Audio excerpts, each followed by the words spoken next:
প্রিয় দর্শক, শুরু হয়েছে বর্ষা। আজকে আষাঢ়ের ৩ তারিখ। বর্ষার এই শুভেচ্ছা জানিয়ে শুরু করছি আজকের আয়োজন গ্রিন ভিউ ক্লিনিক টেলিপ্রেসক্রিপশন। দর্শক, আজকে আমরা কথা বলবো ছানি পরবর্তী অপারেশন পরবর্তীতে যে উপসর্গ এবং কমপ্লিকেশনগুলো হয় বা তার চিকিৎসা কি আছে, আমরা অনেক সময় ঘাবড়িয়ে যাই অপারেশনের পরবর্তীতে। সেই বিষয়গুলো আমরা বিস্তারিত জানবো। আমাদের সাথে আছেন প্রফেসর ডক্টর আনিসুজ্জামান, তিনি পরিচালক Bangladesh eye hospital Uttara. Professor doctor Anisuzzaman, আপনাকেও বর্ষার শুভেচ্ছা। আপনাদের সবাইকে ধন্যবাদ। আপনার কাছে আমার প্রথম প্রশ্ন যে আসলে আমরা তো ছানি অপারেশন করি, যারা বিশেষ করে বয়স্ক মানুষদের তো ক্যাটারেক্ট একটা হয়েই থাকে এবং অপারেশন হয়, কিন্তু অপারেশন পরবর্তীতে কিছু জটিলতা কিন্তু দেখা দেয়, যেটা অনেকের মনে প্রশ্ন আসে যে আমি তো অপারেশন করেছি, এখন কেন চোখ ঝাপসা, এখন কেন চোখ লাল হচ্ছে। এই বিষয়গুলো আজকে আপনার কাছে জানবো। প্রথমে আমি যেটা জানতে চাই যে অপারেশন পরবর্তীতে যে প্রথম 7 দিনের মধ্যে কি কি কমপ্লিকেশন হতে পারে। আচ্ছা, প্রথমত আজকে কিন্তু আলোচনা করার মূল উদ্দেশ্য হচ্ছে যে একটা নিখুঁত অপারেশন করার পর কি কি অসুবিধা হতে পারে। একটা হচ্ছে অপারেশনজনিত জটিলতা, সেটা একটা ভিন্ন আঙ্গিকে আলাপ করা যেতে পারে আর একদিন। আজকে মূলত আমরা যে জিনিসটার দিকে মনোযোগ দিব সেটা হচ্ছে, যেমনটি বলছিলাম, একটা নিখুঁত অপারেশন করা হয়েছে, কোনোই জটিলতা নাই, এরপরে অপারেশন পরবর্তী কিছু উপসর্গ দেখা দেয়, যেটাকে জটিলতা বলতে চাইছি না। যেমন ধরুন, রোগীর চোখ খচখচ করে, চোখ লাল হয়, চোখ দিয়ে পানি পড়ে, চোখ জ্বালা করে, কখনো কখনো ঝাপসা দেখে, কখনো কখনো একটু একটু ব্যথা হয়। তো এখন এই যে ব্যাপারগুলো, এগুলো কিন্তু স্বাভাবিক, একটা অপারেশন পরবর্তী এই বিষয়গুলো স্বাভাবিক, কিন্তু এগুলো নিয়ে রোগীর মনে এক ধরনের তীব্র ঔৎসুক্য বা দুশ্চিন্তা থাকে। তো আজকে আমরা একটু আলাপ করব যে কোন বিষয়গুলো স্বাভাবিক 1-2 সপ্তাহের মধ্যে এবং সেক্ষেত্রে কি করণীয়, 1-2 সপ্তাহ পরবর্তীতে আর কি কি অসুবিধা হতে পারে, যেগুলো অবশ্যই গুরুত্বপূর্ণ এবং চিকিৎসকের শরণাপন্ন হতে হবে, এবং সার্বিকভাবে একটা অপারেশন পরবর্তী রোগীর কি কি করণীয়। না, স্বাভাবিকভাবে কিন্তু স্যার আমরা যে বিষয়টি দেখি যে একজন মানুষ যখন ক্যাটারাক্ট অপারেশন করে, তার একটা ধারণা থাকে আপনি যখন ব্যান্ডেজটা খুলবেন তখন সে একদম ঝকঝকে পরিষ্কার, তার দৃষ্টিশক্তিটা ফিরে আসবে, এরকম একটা ধারণা থাকে। কিন্তু তখন যদি দেখা যায় সে ঝাপসা দেখছে, যেটা আপনি কমপ্লিকেশন বলতে চাচ্ছেন না, যেটা তার অপারেশন পরবর্তী নর্মাল স্বাভাবিক কিছু উপসর্গ। তো এই বিষয়টি যে আসলে মানুষের ধারণা কিন্তু থাকে যে সে ঝকঝকে পরিষ্কার দেখবে চোখের ব্যান্ডেজ খোলার পর। আমরা যেমন ছবিতে দেখতাম আগের দিনে, অপারেশন করেছে তো কিছু দেখতো না আগে, তারপর যখন চোখের ব্যান্ডেজটা খোলা হলো মা আমি সব দেখতে পাচ্ছি, আবেগ ঘন দৃশ্য। এই বিষয়টি আসলে কিন্তু ব্যাপারটা এরকমই। প্রথমেই আপনাকে বলি, আজকাল আমরা যে পদ্ধতিতে অপারেশন করি, আমরা কিন্তু রোগীকে কোনো ব্যান্ডেজও প্রয়োগ করি না, এবং রোগী অপারেশন থিয়েটার থেকে একটা প্রোটেক্টিভ গ্লাস, একটা ডার্ক গ্লাস পরে বাড়িতে চলে যান, এবং পরদিন সকালে উঠে অধিকাংশ রোগী ঠিক আপনি যেমনটি বলছিলেন তেমন নাটকীয়ভাবে তার দৃষ্টি পরিপূর্ণ ফেরত পান এবং বিস্মিত হন। এবং শুনে আরও অবাক হবেন যে অধিকাংশ রোগী যাদের দ্বিতীয় চোখে ছানি থাকে, প্রথম চোখ অপারেশন করার পরে দ্বিতীয়টা অপারেশন করার জন্য তারা অনেক বেশি আগ্রহী হয়ে ওঠেন, কত দ্রুত এটা করা যায়। এটাই হলো আমাদের স্বাভাবিক অভিজ্ঞতা। এখন ধরুন, একটা অপারেশনের পরে যদি রোগী প্রথমে অপারেশনের পরে অতটা ভালো দেখছে না, ঝাপসা দেখছে, চিকিৎসক কিন্তু অপারেশনের পরে প্রথম একদিন পর একবার পরীক্ষা করবেন, 7 দিন পর একবার পরীক্ষা করবেন, এবং 4 থেকে 6 সপ্তাহ পরে আর একবার পরীক্ষা করবেন। এখন প্রথমেই আসি, দৃষ্টির ঝাপসা যদি হয় কি কারণ হতে পারে। প্রথমত হচ্ছে যে অপারেশনের জন্য চোখের কালো মণিকে প্রসারিত করতে একটা ড্রপ দেওয়া হয়। এখন ধরুন, এই ড্রপের কার্যকারিতা যদি কিছুক্ষণ প্রলম্বিত হয়, কয়েক ঘন্টা বেশি প্রলম্বিত হয়, তো এটা সংকুচিত না হওয়া পর্যন্ত, স্বাভাবিক অবস্থায় না আসা পর্যন্ত কিন্তু রোগী ঝাপসা দেখবে। সুতরাং এই ঝাপসা দেখাটা স্বাভাবিক। এটা স্যার আমার মনে হয় যে অ্যাট্রোপিন, আমরা সবাই জানি যে না, আমরা সাধারণত আজকাল ট্রপিকামাইড এবং ফিনাইলেফ্রিনের একটা কম্বিনেশন ব্যবহার করে থাকি। এটা সাধারণত 6 থেকে 8 ঘন্টা এটার কার্যকারিতা থাকে, তবে হ্যাঁ কখনো কখনো একটু বেশি সময় লাগতে পারে। এটা গেল একটা দিক।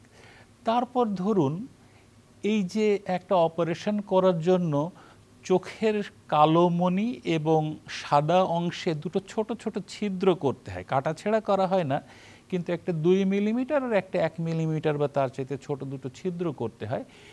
এই দুটো ছিদ্রর কারণেও কিন্তু কখনো কখনো হালকা ঝাপসা দেখতে পারে রোগী, এবং এই দুটো ছিদ্রর কারণে চোখ খচখচ করে, চোখ খচখচ করে এবং চোখ দিয়ে পানি পড়ে। এটাও কিন্তু স্বাভাবিক ব্যাপার। রোগীরা অনেকেই খুব চিন্তিত হয়ে পড়েন, কি জটিলতা হলো, চোখ দিয়ে পানি পড়ছে কেন, খচখচ করছে কেন, জ্বালা করছে কেন। এখানে একটা জিনিস খেয়াল করতে হবে, যেমনটি বলছিলেন যে আজকাল কিন্তু আমরা অপারেশন করার জন্য কোনো ইনজেকশন দিই না অবশ করার জন্য। সাধারণত চেতনানাশক এক ধরনের ড্রপ বা একটু জেলি প্রয়োগ করে অপারেশন করা হয়। এর আগে চোখকে জীবাণুমুক্ত করার জন্য একটা অ্যান্টিসেপটিক ড্রপ দিয়ে চোখ এবং চোখের চারিপাশটা জীবাণুমুক্ত করা হয় অপারেশনের সময়। অ্যানাস্থেটিক জেলি প্রয়োগ করা হয়। অপারেশন শেষ হলো, অপারেশন পরবর্তী কিন্তু 4 সপ্তাহ রোগীকে প্রদাহ নিবারণকারী স্টেরয়েড ড্রপ দিতে হয়। নন স্টেরয়েডাল আর একটা প্রদাহ নিবারণকারী ড্রপ সচরাচর ব্যবহার করা হয়ে থাকে, একটা অ্যান্টিবায়োটিক ড্রপ ব্যবহার করা হয়। কখনো কখনো অপারেশনকালীন পরিস্থিতি বিবেচনায় চোখের মণিটাকে প্রসারিত করে রাখার জন্য 2-3 দিন হয়তো ড্রপ ব্যবহার করা হয়। তো এই যে অনেকগুলো বিভিন্ন ধরনের ওষুধ, antiseptic, anaesthetic, antibiotic, anti inflammatory steroid, anti inflammatory non steroidal medications, এই যে অনেকগুলো ওষুধ প্রয়োগ করা হয় বেশ 4 সপ্তাহ জুড়ে। এখন ধরেন এই ওষুধগুলোর কিন্তু কিছুটা পার্শ্ব প্রতিক্রিয়া থাকে। এর বাইরেও এই ওষুধগুলোতে এক ধরনের প্রিজারভেটিভস থাকে যাতে ওষুধে কোনো রকম সংক্রমণ না হয়, ওষুধে যেন কোনো অসুবিধার কারণ না হয়, তার জন্য ওটাতে এক ধরনের প্রিজারভেটিভ, যদিও এগুলো নিরাপদ প্রিজারভেটিভ। তারপরে ধরুন অনেকগুলো ড্রপ কয়েক সপ্তাহ ধরে ব্যবহার করার ফলে কখনো কখনো, এবং আর একটা জিনিস খেয়াল করবেন যেমনটি আপনিই বলছিলেন যে রোগীদেরকে, বয়স্ক রোগীদের কিন্তু ছানি অপারেশন করা হয় এবং তাদের অনেকটাই শরীরে হরমোন কিছুটা কম থাকে, শরীরে শুষ্কতা থাকে, এবং অপারেশন পরবর্তী ওষুধগুলো প্রয়োগে আরও শুষ্কতাটা অনেকের বেড়ে যায়। ফলশ্রুতিতে কি হয়, চোখ খচখচ করে। ওই ছিদ্র দুটোর বাইরেও কিন্তু এই কারণে চোখ খচখচ করে, চোখে শুষ্কতা হয়, চোখ জ্বালা করে এবং চোখ দিয়ে পানি পড়ে। মনে রাখতে হবে যে এগুলো একেবারেই অপারেশন পরবর্তী স্বাভাবিক ব্যাপার, এগুলো নিয়ে মোটেও উদ্বিগ্ন হওয়ার কোনো কারণ নাই। তার মানে স্যার আমরা বলছি যে অপারেশন পরবর্তীতে এই যে স্বাভাবিক যে উপসর্গগুলো বললেন, এটা একজন অপারেশন রোগীর ক্ষেত্রে এটা স্বাভাবিক হতে পারে এবং তাকে এটা আগে থেকে জানা উচিত যে সে যেন এটা ভয় না পায়। কিন্তু এর পরবর্তীতে কিছু হয় কিনা স্যার? এই যে ধরুন অপারেশনের প্রথম দিকে 1-2 সপ্তাহতে এই বিষয়গুলো স্বাভাবিক, আস্তে আস্তে দেখা যায় যে রোগীর দৃষ্টিশক্তির উন্নতি হতে থাকে, খচখচ করানো, যখন আপনার গিয়ে টিয়ার ফিল্মটা যখন স্থিতিশীল হয়ে যায়, ওই ছিদ্র দুটো যখন সুস্থ হয়ে যায়, হিলিং হয়ে যায় যখন, তখন আস্তে আস্তে এই পরিস্থিতির উন্নতি হতে থাকে। কিন্তু 2-4টা বিষয় এগুলো স্বাভাবিক, কিন্তু কিছু কিছু বিষয় আছে যে বিষয়গুলো কিন্তু গুরুত্বপূর্ণ, এবং এগুলোকে আমরাও রোগীদেরকে বলে দেই, এবং রোগীরাও যদি এরকম কিছু অনুভব করেন তারা অবশ্যই চিকিৎসককে অবহিত করবেন। এবং অপারেশনের পরদিন, অপারেশনের 1 সপ্তাহ পরে এবং অপারেশনের 4 থেকে 6 সপ্তাহ পরে যতবারই অপারেশন পরবর্তী রোগীকে পরীক্ষা করা হয় এই বিষয়গুলো দেখা হয়। যেমন ধরেন অপারেশনের পরে যদি কারো হঠাৎ করে চোখ লাল হয়ে যাচ্ছে, ব্যথা হচ্ছে, তীব্র ব্যথা এবং লাল হচ্ছে, সেক্ষেত্রে চিকিৎসককে অবশ্যই খেয়াল রাখতে হবে যে তার চোখে কোনো রকম সংক্রমণ, চোখের ভেতরে অপারেশনজনিত কোনো রকম সংক্রমণ হচ্ছে কিনা, এবং এই জিনিসটা যত দ্রুত নির্ণয় করা যাবে এবং যত দ্রুত এটার চিকিৎসা নেওয়া যাবে ততই পরিস্থিতিটাকে নিয়ন্ত্রণ করা সম্ভব হবে এবং ভালো ফলাফল পাওয়া যাবে। এরপর ধরুন কখনো কখনো দেখা যায় যে রোগী ভালো দেখছিল কিন্তু হঠাৎ করে ঝাপসা দেখা শুরু করছে, চোখে ব্যথা হয় এবং যে চোখে অপারেশন করা হয়েছে ওই পাশের মাথাতেও এক ধরনের ব্যথা হয় এবং ব্যথার মাত্রাটা মোটামুটি বেশ, এবং কখনো কখনো রোগীরা বমি বমি ভাব অনুভব করেন। তো যদি কখনো অপারেশন পরবর্তী কাছাকাছি সময়ে এই রকম চোখে ব্যথা, বমি বমি ভাব হয়, দৃষ্টিশক্তি কমে যায়, ধরে নিতে হবে যে এখানে চোখের প্রেশার বেড়ে গিয়েছে। তবে এটা নিয়ে উদ্বিগ্ন হওয়ার কারণ নাই। অপারেশনকালীন সময় চোখের আকৃতিটাকে সঠিক রাখার জন্য বিভিন্ন অংশগুলোকে যথাস্থানে রেখে অপারেশন করার জন্য এবং চোখের ভেতরের স্ট্রাকচারগুলোকে প্রতিরক্ষা দেওয়ার জন্য এক ধরনের জেল ব্যবহার করা হয়। অপারেশন পরবর্তীতে এই জেলগুলো খুব যত্ন করে সময় নিয়ে বের করা হয়। ছানিটাকে যে ভেঙে টুকরো টুকরো করে গুঁড়ো গুঁড়ো করে গলিয়ে বের করা হয় এবং এই লেন্সের গুঁড়ো, ছানির গুঁড়ো এবং ভেতরের জেল, এগুলো অনেক সময় নিয়ে সযত্নে সবটুকু এগুলো বের করা হয়। এরপরেও কখনো কখনো দৃষ্টির পরিসীমার বাইরে কিছু রয়ে যায় কখনো কখনো, এবং এগুলো থেকে হয়তো একটু অত্র প্রেশার বাড়তে পারে। এটা নিয়ে উদ্বিগ্ন হওয়ার কোনো কারণ নাই। ওষুধ দিলে পরে এই প্রেশারটা 2-1 দিনের মধ্যে নিয়ন্ত্রণ করে ফেলা সম্ভব। এরপর ধরুন হঠাৎ করে দৃষ্টিশক্তি ঝাপসা হয়ে যায়। সেটা কি হয়? এই প্রেশারজনিত কারণেও কিন্তু চোখের মণিতে পানি জমতে পারে, কর্নিয়াতে এক ধরনের ফ্লুইড জমে এবং তাতে রোগী কুয়াশাচ্ছন্ন দেখতে থাকে, ছানি পূর্ববর্তী অবস্থার মতন দেখতে থাকে। এক্ষেত্রে যদি তিনি চিকিৎসকের শরণাপন্ন হন, চিকিৎসক এই পরীক্ষা করে দেখতে পান যে হ্যাঁ মণিতে, চোখের কর্নিয়াতে পানি জমেছে, তখন এক ধরনের ওষুধ দিলে পরে, প্রেশার কমানোর ওষুধ দিলে এবং কর্নিয়াতে এক ধরনের ড্রপ দিলে এটাও ভালো হয়ে যায়। তারপর ধরুন অপারেশন পরবর্তী আরও কিছু গুরুত্বপূর্ণ উপসর্গ আছে। যদি হঠাৎ করে রোগী দেখেন যে বিদ্যুতের চমকের মতো দেখছেন, ঠিক আছে, আবার কেউ কেউ বলেন যে হঠাৎ করে বিদ্যুতের চমক দেখলাম, এরপরে মেঘের মতন দৃষ্টি বন্ধ হয়ে আসে, মনে হয় যেন মেঘ ঘনিয়ে আসছে। কেউ কেউ বলেন যে বিদ্যুতের চমকের মতন পরে হঠাৎ করে বৃষ্টির মতো কালো কালো কালো কালো কিছু দেখতে পান। যদি অপারেশন পরবর্তী সময়ে রোগী মেঘের মতো দেখেন, বিদ্যুতের চমকের মতন দেখেন, বৃষ্টির মতো দেখেন, অসংখ্য কালো বিন্দুর মতো দেখেন, সেক্ষেত্রে অবশ্যই আবার চিকিৎসকের শরণাপন্ন হতে হবে দ্রুত।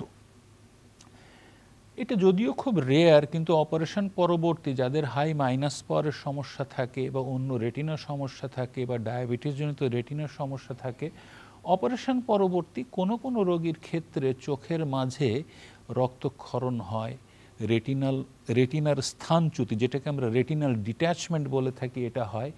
চোখের মাঝে যে জেলিটা থাকে সেটা রেটিনা থেকে ছুটে যেতে পারে এবং এগুলো থেকে এই জাতীয় উপসর্গগুলো হতে পারে, এবং এটাকে গুরুত্ব সহকারে বিবেচনা করে, এটাকে অগ্রাহ্য না করে দ্রুত চিকিৎসকের পরামর্শ নিতে, এটা খেয়াল করার মতো বিষয়। আপনি বলছিলেন যে রেটিনাল ডিট্যাচমেন্ট হয় বা কালো কালো স্পট দেখা যায়, তো সেগুলো তো স্যার ইমার্জেন্সি, মানে এটা সিরিয়াস কমপ্লিকেশন এবং তাকে এটা এই বিষয়ে তাকে চিকিৎসা নিতে হবে।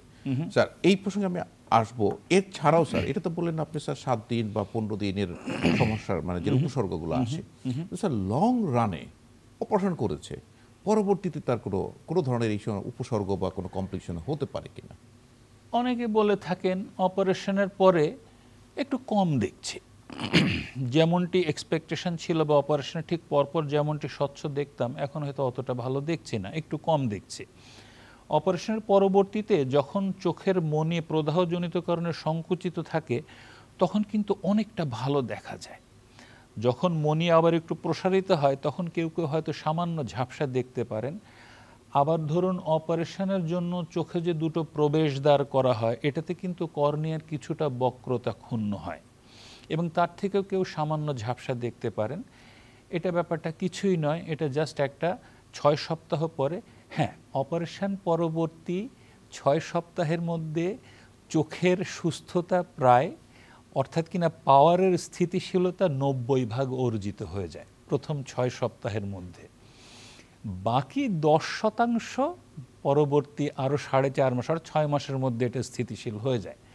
তো সাধারণত আমরা 4 থেকে 6 সপ্তাহ পরে যদি কারো একটু একটু দেখার অসুবিধা থাকে আমরা অটো রিফ্র্যাক্টোমিটারে পরীক্ষা করে রোগীকে একটা চশমা দিয়ে দিই। একটু সামান্য একটু একটু পাওয়ার দিলে রোগী আবার পরিপূর্ণ দেখতে পান। অধিকাংশ রোগী কিন্তু পাওয়ার ছাড়াই ভালো দেখতে পান, কারো কারো ক্ষেত্রে সামান্য পাওয়ারের প্রয়োজন হয় দূরের জন্য। আর একটা জিনিস কিন্তু খুব কমন, সেটা হচ্ছে যে রোগীদের প্রত্যাশা থাকে যে অপারেশনের পরে আমি সব কিছুই দেখতে পাবো, আমি পড়তেও পারবো, আমি সূচে সুতা পরাতে পারবো, আমি নখ কাটবো, আমি মোবাইল ফোন দেখবো, সেলফোন দেখবো। কিন্তু এখানে বিষয়টা হচ্ছে কি, এখনও সারা পৃথিবী জুড়েই অধিকাংশ ছানি অপারেশন কিন্তু হয়ে থাকে মনোফোকাল লেন্স দিয়ে। শব্দটা খেয়াল করেন, মনোফোকাল, একটা ফোকাস থাকে পুরো লেন্স জুড়ে। এবং তাতে হয় কি, রোগী কিন্তু একেবারে ঈদের চাঁদ দেখেন, টেলিভিশন দেখেন, রাস্তাঘাটে চলাচল করেন, ফুটবল খেলেন, কোনোই অসুবিধা নাই। কিন্তু পড়তে গেলে 40 বছর পরবর্তীতে যে সমস্যাটা হয়, তিনি দেখেন যে আরে আমি তো বই পড়তে পারছি না, আমি তো সেলফোন দেখতে পারছি না। তো এটাও কিন্তু খুবই স্বাভাবিক একটা ব্যাপার। এক্ষেত্রে একটা মোটামুটি অভিজ্ঞতা বলে 2.5 থেকে 3.25 ডায়াপ্টারের একটা চশমা কাছের জন্য দিয়ে দিলে তিনি একেবারেই সূক্ষ্মাতি সূক্ষ্ম জিনিসও দেখতে পান। আবার ধরুন কোনো কোনো ক্ষেত্রে এই সুযোগে একটু বলি, কিছু প্রিমিয়াম লেন্সেস আছে, সেটাতে আপনার ওই দূরে তো দেখা যায়, এটার সঙ্গে আপনার মাঝে দেখা, যেমন ধরুন কম্পিউটার স্ক্রিন দেখা বা ল্যাপটপ দেখা অথবা বই পড়া, কাছের কাজ করার জন্য অনেকগুলো পাওয়ার দেওয়া থাকে। এগুলো সাধারণত প্রিমিয়াম লেন্স বলা হয়ে থাকে। এর ডেপথ অফ ভিশন, এর দেখার যে পরিধিটা, গভীরতাটা অনেকখানি থাকে, দূরে কাছে অনেক কিছুই দেখা যায়। আবার কিছু কিছু আছে ট্রাইফোকাল লেন্সেস, 3টা ফোকাস থাকে, দূরে মাঝে কাছে দেখা যায়। তো এই জাতীয় লেন্স যদি ব্যবহার করা যায় তাহলে কিন্তু রোগী দূরে মাঝে কাছে সবই দেখতে পায়। আর মনোফোকাল লেন্স দিয়ে হলে পরে সাধারণত দূরের জন্য তেমন কোনো পাওয়ারের প্রয়োজন হয় না, শুধুমাত্র একটা রিডিং চশমা দিয়ে দিলে তিনি ভালো দেখতে পান। কিন্তু এই বিষয়টা তো স্যার, যখন একজন রোগীকে আপনার অপারেশনের জন্য সিলেক্ট করেন যে আপনি অপারেশন করব, তার আগে তো তার সাথে একটা কাউন্সিলিং আপনাদের এটা তো বটেই করতে হয় যে এই লেন্স ব্যবহার করলে আপনার একটা কাছের চশমা লাগবে, এই লেন্স ব্যবহার করলে লাগবে না। যেটা অত্যাধুনিক যে লেন্স আসছে, আপনি যেটা বললেন যে ট্রাইফোকাল লেন্স, দূরেও দেখা যাবে, মাঝেও দেখা যাবে এবং কাছেও দেখা যাবে, সেখানে চশমার কোনো প্রয়োজন পড়বে না। এটা অবশ্যই রোগীকে যখন অপারেশন পূর্ববর্তী যে কাউন্সেলিং যে পর্যায়টা থাকে, সেখানে কাউন্সেলররা তো তাকে জানাবেনই, এর সঙ্গে চিকিৎসক, অধিকাংশ চিকিৎসক, আমি ব্যক্তিগতভাবে এই বিষয়গুলো নিয়ে রোগীর সাথে বিশদভাবে আলোচনা করি, যাতে তারা, স্যার একটা বিষয় থাকে, একটু আর্থিক সংশ্লেষও থাকে, নিশ্চয়ই এটা একটা অত্যন্ত গুরুত্বপূর্ণ কথা বলেছেন। জি, তো সেই জিনিসগুলো আপনাদের, জি নিশ্চয়ই। তো এটা তো গেল আপনার অপারেশন পরবর্তী দেখার বিষয়টা। এখন ধরুন অপারেশন পরবর্তী সময় আরেকটা গুরুত্বপূর্ণ বিষয়, যে সাধারণত আমরা 4 সপ্তাহ মতো অপারেশন পরবর্তী রোগীকে কিছু ড্রপস লিখে থাকি, যেটা ইতিমধ্যে শুরুতেই বলেছি। এখন এই ওষুধের মধ্যে অন্যতম প্রধান ওষুধ হলো স্টেরয়েড জাতীয় ড্রপ, প্রদাহ নিবারণকারী, অত্যন্ত চমৎকার একটা ওষুধ। এখন ধরুন যখন 4 সপ্তাহ কোর্সটা শেষ হয়, দেখা গেল ড্রপ শেষ হওয়ার পরে কিছু কিছু রোগীর ক্ষেত্রে হঠাৎ করে আবার চোখ লাল হয়, ব্যথা হয়। এটাকে আমরা বলে থাকি পোস্ট অপারেটিভ ইউভিআইটিস, অপারেশন পরবর্তী চোখের ভেতরের প্রদাহ। এটাও কিন্তু খুব কমন একটা জিনিস। একটা অপারেশনের পরে কারো প্রদাহ নিবারিত হতে 4 সপ্তাহ লাগে, কারো 6 সপ্তাহ লাগে, কারো আরেকটু বেশি লাগতে পারে। তো এই জাতীয় ক্ষেত্রে উদ্বিগ্ন হওয়ার কোনো কারণ নাই। রোগীর চোখ লাল হয়ে যেতে পারে ড্রপ শেষ হওয়ার পরে। একটু আলোতে গেলে সংবেদনশীল হতে পারে, চোখের চারিপাশে লাল হয়ে যেতে পারে, রাতে ঘুমানোর সময় ব্যথাটা একটু বাড়তে পারে। কিন্তু এই ইউভাইটিস তো আপনার চিকিৎসা করলে তো সে আবার সুস্থ হয়ে যাবে। আবার তিনি কি চিকিৎসকের কাছে গেলে হয়তো আবার একটু পরীক্ষা করে কিছুটা প্রদাহ নিবারণকারী ওষুধের কোর্সটাকে আর একটু প্রলম্বিত করে ধীরে ধীরে উঠালে, মানে বন্ধ করলে এটা আবার ঠিক হয়ে যাবে। এখানে আপনার কাছে আমার একটা প্রশ্ন, যে আপনারা কিন্তু একটা রোগীকে অপারেশন করার পরে একটা লিস্ট লিখে দেন, জি, যে আপনি সেজদা দিয়ে নামাজ পড়তে পারবেন না, চোখে পানি দিতে পারবেন না, তারপরে আপনি উপর হয়ে কোনো কাজ করতে পারবেন না। হ্যাঁ, এই যে পরামর্শটা দেয় আসলে কেন দেওয়া হয়? আচ্ছা, আমি তাহলে এই সুযোগে কথাবার্তাগুলো বলে ফেলি। সেটা হচ্ছে যে অপারেশন পরবর্তী যেমন কিছু স্বাভাবিক উপসর্গ নিয়ে কথা বললাম, এখন অপারেশন পরবর্তী কিছু স্বাভাবিক করণীয় নিয়ে কথা বলি। এগুলো কিন্তু আপনি ইতিমধ্যে বলে ফেলেছেন, আমি একটু বিশদ করব যাতে রোগীদের মাথায় এটা রয়ে যায়। যেমন ধরুন, অপারেশনের পরে একটা খুব গুরুত্বপূর্ণ বিষয় হচ্ছে যে সংক্রমণ নিরোধী অ্যান্টিবায়োটিক, প্রদাহ নিবারণকারী 2 রকমের ড্রপ এবং প্রয়োজনে আরও কিছু চিকিৎসক যদি চান এই ওষুধগুলো যেভাবে তিনি বলে দিবেন, লিখে দিবেন, ছাপিয়ে দিবেন, বুঝিয়ে দিবেন, এই ওষুধগুলো নিয়ম মতো অবশ্যই এই ড্রপগুলো এবং ওষুধগুলো ব্যবহার করতে হবে, করতেই হবে। এখানে কোনো রকম ব্যত্যয়ের সুযোগ নেই। এটা হলো প্রথম। দ্বিতীয় হচ্ছে, আমাদের কাছে কখনো কখনো এমনও দেখেছি রোগীর আত্মীয় স্বজন এসে বলেন যে ডাক্তার সাহেব, ড্রপ দিতে দিতে তো বাড়ির লোকজনের জীবন শেষ, রাত জেগে জেগে ড্রপ দিচ্ছি। মানে তাকে বলে দিতে হবে যে আপনি যতক্ষণ ঘুমাবেন তখন কিন্তু ড্রপ দেওয়ার কোনোই প্রয়োজন নাই। রাত্রে আপনি 8 ঘন্টা ঘুমান, 10 ঘন্টা ঘুমান, কোনো ড্রপ নাই। দিনের বেলা আপনি 2 ঘন্টা ঘুমান, কোনো ড্রপ নাই। ঘুমের সময় কোনো ড্রপ নাই। যতক্ষণ জেগে থাকবেন ততক্ষণ নিয়ম মতো ড্রপ দিতে হবে। এটা হলো সবচেয়ে গুরুত্বপূর্ণ বিষয়। দ্বিতীয় হলো যে আমরা কিন্তু রিফ্লেক্সলি যখন চোখ চুলকায় চোখে ডলা দিয়ে ফেলি। চোখে হাত দেয়া যাবে না, চোখ ডলা যাবে না, চোখ কচলানো যাবে না। এবং এটা থেকে প্রতিরোধ করার জন্য, ধুলাবালু থেকে প্রতিরোধ করার জন্য, হঠাৎ কোনো আঘাত থেকে প্রতিরোধ করার জন্য একটা ডার্ক গ্লাস, সানগ্লাস পরতে হবে। অথবা কোনো কোনো হাসপাতাল থেকে এক ধরনের প্রতিরোধী শিল্ড, আই শিল্ড দিয়ে দেওয়া হয়, প্লাস্টিকের একটা গোলাকৃতি জিনিস, তার মাঝে কিছু ফাঁকা থাকে, বাতাস চলাচল করতে পারে, প্রয়োজনে ওটা টেপ দিয়ে পরে থাকে। অনেক ধন্যবাদ প্রফেসর ডক্টর আনিসুজ্জামান। আপনার কাছে আসলে গুরুত্বপূর্ণ তথ্য পেলাম যে অপারেশনের পরবর্তীতে আমাদের কি করা উচিত। আপনাকে ধন্যবাদ। আপনাকে অসংখ্য ধন্যবাদ। প্রিয় দর্শক, আপনাদেরকে ধন্যবাদ এতক্ষণ আমাদের সঙ্গে থাকার জন্য। ভালো থাকবেন, শুভকামনা সকলের জন্য।